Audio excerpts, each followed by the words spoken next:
વરસાદના કારણે વાતાવરણમાં ઠંડક પ્રસરી ગઈ છે। જે ઉનાળો શરૂ થયો હતો થોડી થોડી હજુ ગરમી લાગતી હતી અને તેમાં હવે પાછી ઠંડક આવી ગઈ છે, પરંતુ ક્યાં ક્યાં માવઠું પડવાનું છે, હજુ પણ ક્યાં માવઠાની શક્યતા છે તે જણાવી દઈએ।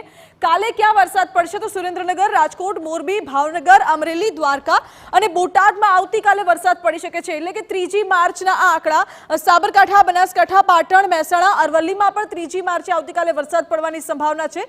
ક્યાંક ધીમી ધારે તો ક્યાંક ધમધોકાર વરસાદ પડી શકે છે। અમદાવાદ, ગાંધીનગર, ખેડા, આણંદ, મહીસાગરમાં પણ વરસાદ પડી શકે છે। આજે પણ અહીંના વાતાવરણમાં પલટો જોવા મળ્યો હતો। વહેલી સવારથી રાજ્યના કેટલાક જિલ્લાના વાતાવરણમાં અચાનક જ પલટો આવી ગયો હતો। પવનો ફૂંકાતા હતા। ઠંડા પવનોની સાથે સાથે ક્યાંક ધીમી ધારે તો ક્યાંક ધોધમાર વરસાદ વરસ્યો।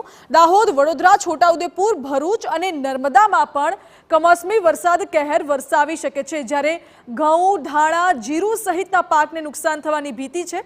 અને ખાસ કરીને જો વાત કરવામાં આવે, ઉનાળાની સિઝન નજીક છે, કેરી પકવતા ખેડૂતો પણ ચિંતિત બન્યા છે, કારણ કે કેરીના મોર ખરી પડવાની શક્યતા છે। અને છેલ્લી ઘડીએ જ્યારે ઉનાળો શરૂ થવાને ફક્ત એકાદ મહિના જેટલો સમય બાકી રહ્યો છે અને તેવા સમયમાં જ્યારે કમોસમી વરસાદના કારણે કેરીના પાકને નુકસાન થાય તો સ્વાભાવિક છે કે ખેડૂતોના મોઢે આવેલો કોળિયો છીનવાઈ જાય તેવી સ્થિતિનું નિર્માણ થયું છે। એના કારણે ખેડૂતો પણ ચિંતિત છે। હજુ પણ હવામાન વિભાગની આગાહી છે, આવતીકાલે જણાવ્યું આપને કે કયા કયા વિસ્તારોમાં વરસાદ પડી શકે છે।